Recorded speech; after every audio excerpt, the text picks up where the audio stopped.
Si Tata Tipaklong at ang mga bata sa Barangay Bukana.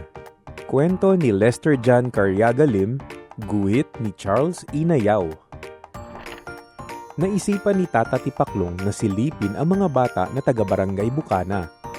Ano kaya ang ginagawa nila kapag Sabado ng umaga?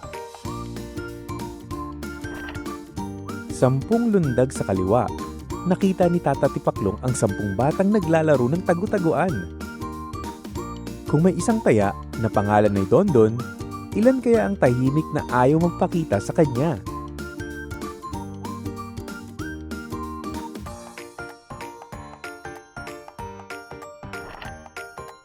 Limang lundag sa kanan. Nakita ni Tata Tipaklong na may 8 comics na pinapahiram si Emily. Kung 3 kaibigan ni Emily ang nagbabasa, ilan pang comics ang pwedeng basahin ng iba?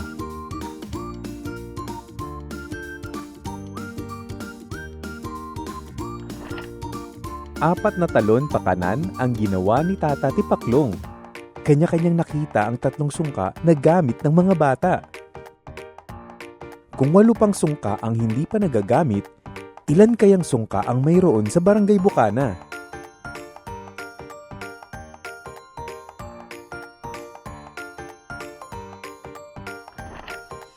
Malapit sa malaking poste sa kanto, nakakita si Tata Tipaklong ng 15 mga bata. Luksong tinik ang kanilang nilalaro. Kung 7 ang lalaki, ilan kaya ang babae?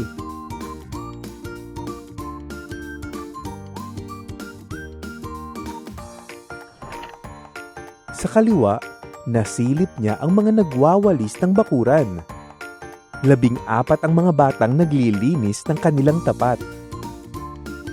Kung kaibigan niya ang 2 na sina Venus at Louie, ilan kaya ang mga batang di niya kilala?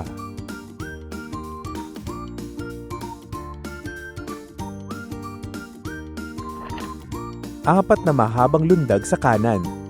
Si Tata Tipaklong ay may nakitang mga batang naglalaro ng dampa. Kung 11 ang nakasando at 6 ang nakakamiseta, ilan lahat ang mga batang naglalaro ng dampa?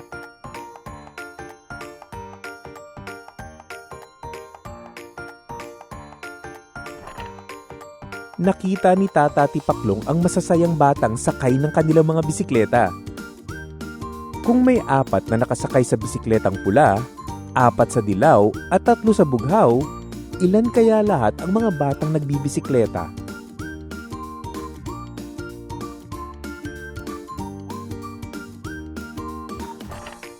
Masasaya at masisigla ang mga batang nakita ni Tata Tipaklong sa Barangay Bukana. Kung siya ay bibisita sa inyo, ano-ano kaya ang ginagawa ng mga bata sa inyong lugar tuwing umaga ng Sabado?